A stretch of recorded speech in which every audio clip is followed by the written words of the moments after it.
Hey everyone, it's Will with Military Lawn Cuts, and in today's video, we're going to be talking about the billing and collections and invoicing process or standard operating procedure that we use for our business, because there is nothing worse than you going out and doing services for money and you never collecting the money. You're just doing it for free. And so there's a lot of admin costs that go into trying to collect the money.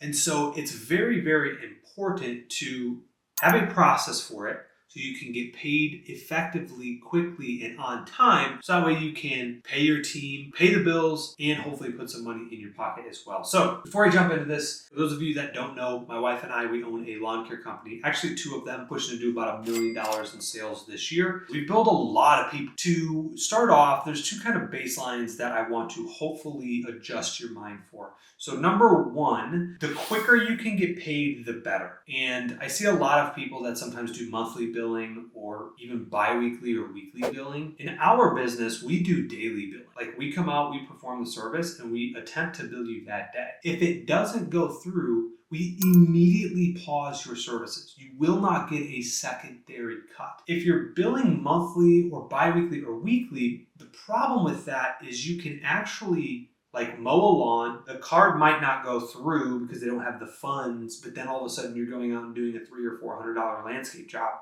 which could have been paused before that. And then if they don't pay, now you're out $500+, right? So we want to try to stop that. So the quickest, fastest, easiest way is to decrease the amount of time of when you perform the service and when you get paid. That's why we do same-day billing. We literally have a system where it automatically bills you them that same day once it basically gets completed. That's number one. Number two, in the beginning days, we used to offer a plentiful of different ways. So our funnel, so if down here is where the money actually comes through, this was our funnel. We had cash, check, Venmo, Zelle, card. I mean, we just had all different kinds of ways that they could pay us. We have transitioned to one way, card on file. In fact, so much so that we actually don't even onboard a customer until they have a card on file. So we just tell them up front, hey, all of our customers, we require billing on file. Are you using Master or Visa card? It's just assumed, right?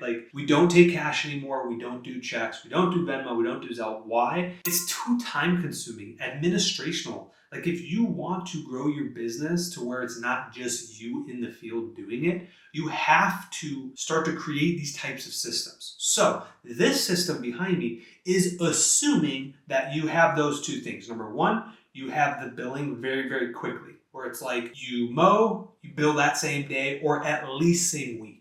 Do that. Number two is that you don't have all these different ways of collecting payment because it gets complicated. You have one or two ways. Maybe that's credit card and ACH, or maybe that's through QuickBooks, whatever it is. You have that one or two ways that customers can pay you. So what do you do and how do you handle it when a customer's card or payment doesn't go through, or they just never pay their bill? Very simple. So I'm going to show you exactly what we do for both of our locations. Day one is going to be the day that the card doesn't go through. Or if you send invoices, it's due on receipt, immediately once the receipt's due. So contingent, that would be one day after it's now past due. What we do is we do an email plus a text. Basically what this says is, hey customer, your payment was unsuccessful, so we're just notifying you that your payment did not go through. And oh yeah, by the way, we are pausing your services since we haven't had or received payment. And again, this helps stop your customers from getting additional services when they don't have any funds in the account anyway. Okay, so that's day one, friendly email and text. And what's great about this, we used to just do email. And if you can, I highly recommend getting the texting capabilities, whatever software you use, or if you're just doing it manually, hopefully you're on a CRM by now. The texting will increase your return and speediness of roughly about 50 to 60% because I've tracked the numbers. Okay, so email and text, just double tap it, say the same thing in both. Payments unsuccessful, we're pausing services. Majority of the time, this initial thing will get probably 85% of the customers to either update their card, put money in the account, and pay the bill. All right, now what do you do after about a week? So now we're gonna go to day 7. It's been 1 week. What we do is we email plus a text. We double tap them again, make sure that they're getting our communication. And it basically says, hey customer, just a reminder, your services are paused still. Plus, 1 week from now, to avoid a late fee,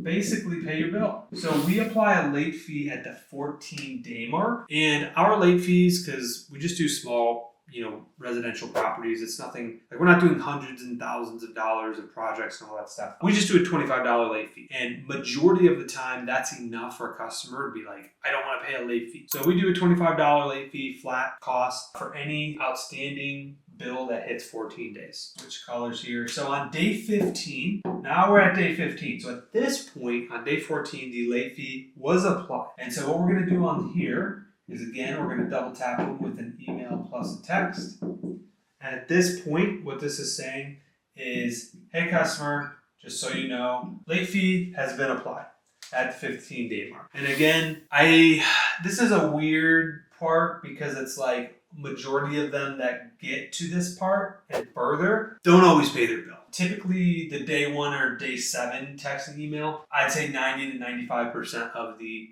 outstanding invoices that are still due. Once they get to basically this day 15, I get a little worried because it's like, okay, if you're already accepting this late payment, it's more rare that they actually do pay their bill. Some do very slightly, but okay, so what is the next time that we're actually going to communicate them? So we're going to reach out on day 30, so 2 weeks from then. That's why there's such a big gap there. It's like, all right, well, we've already notified you 3 times with email and text, which are really 6 forms of communication. So now we're at day 30 here.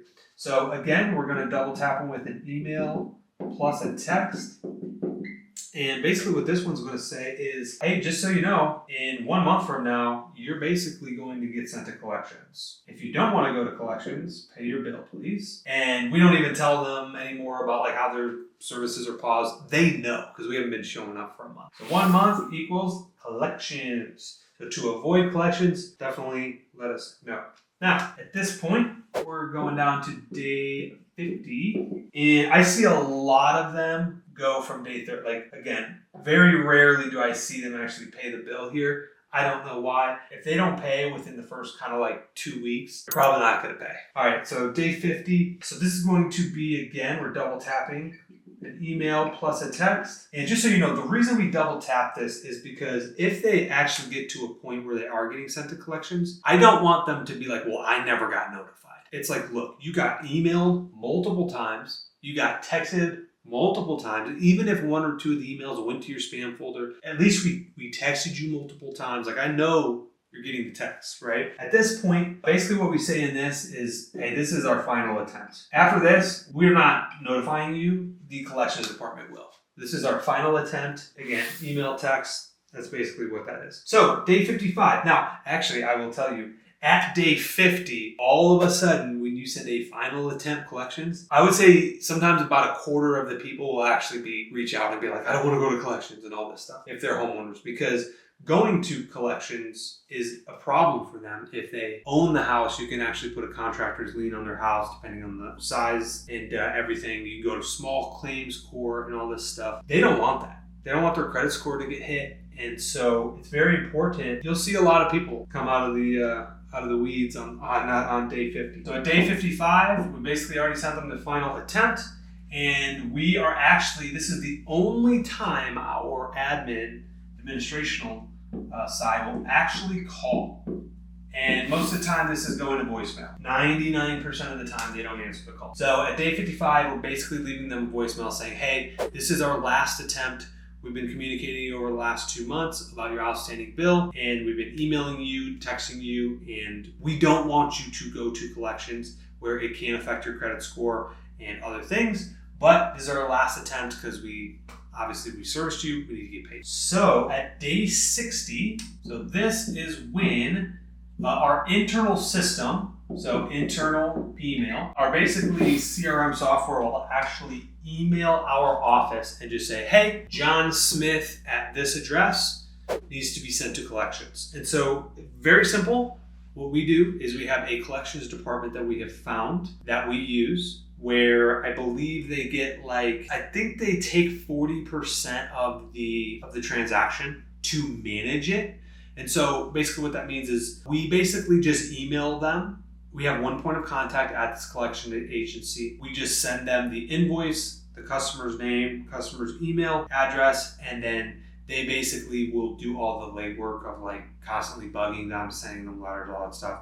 And then once they finally get paid, they send us basically a check for 60% of whatever that invoice was costing. That's basically our collections process. What I will tell you is through this whole process, what you will want to do is automate things, all right? It takes a lot of admin time and your time from taking you away from being out in the field to actually produce and make money. Like a $40 or $50, $60 lawn cut, it doesn't literally make sense to call them each week and be like, hey, Mrs. Jones, your bill's outstanding, or go to their house a lot. Because I've done that before too. There was a time in the beginning, I felt as though very strongly that if I did a service, we need to get paid. I came out here and I mowed your lawn, hard work in the summertime, you need to pay that bill. You're not just gonna not pay. And that was my annotation of mindset in the beginning. But as I've evolved and gotten more wisdom, become more seasoned, you can say, I've realized that instead of chasing that $40 or $50 lawn cut, there comes a point where you just move on. What I wanted to share with you guys is, when does that point actually come? What I would say, and what we do in our business, is if the cost of the service is $300 or less, just move on. Just move on. It's not worth the time, the headache, the energy to continually bug these people that 99% of the time, once they don't pay for the first 2 weeks, aren't going to pay you again. It's very rare. Also, if they do pay you again, now you get in this weird thing where it's well, do we continue to service them? It's been a month and a half and they never paid. Do you want that? To be honest, easier to just go and find a better paying customer that pays on time, instead of the headache of, what we used to do was we used to call them every week. It was our weekly task. We would call, be like, hey, Mrs. Jones, leave a voicemail. And it's okay, how much money am I paying my office admin to make these calls, and how much of her day is spent each week doing this? It's not even worth the $40 anymore. From a pure business standpoint, you just have to understand it's part of business. There are going to be customers that don't pay. If it's above $300, I recommend actually sending it to a collections agency, trying to get it paid. If it's way more than that, if there's a zero at the end of this, guys, we're done. If you need to take them to small claims court, or you need to put a lien on their house because they owe you money for a job and you have pictures and documentations of when you started the job and the times you were there, all of that stuff is very, very important to track. And so that way, if it does come to that point, then you can handle it accordingly. This is pretty much our process with billing and collections. Hopefully this helps. I'm curious what you guys do, what your process is. At what point do you just move on? Is it $100? Is it $1,000? I've seen this number fluctuate for many people. I think depending on where you're at in business, it matters. And so in the beginning, when every dollar matters, you don't have a lot of money, $50 is a big deal, or $100 is a big deal. It's okay to bug them constantly because you have more time. But as you grow and scale, this number, to be honest, will change. So in the comments below right now, go ahead and put your number in your mind. You're hey, let's move on. What's that number look like? Guys, if you like this video, hit that like button, and we will see you in the next one.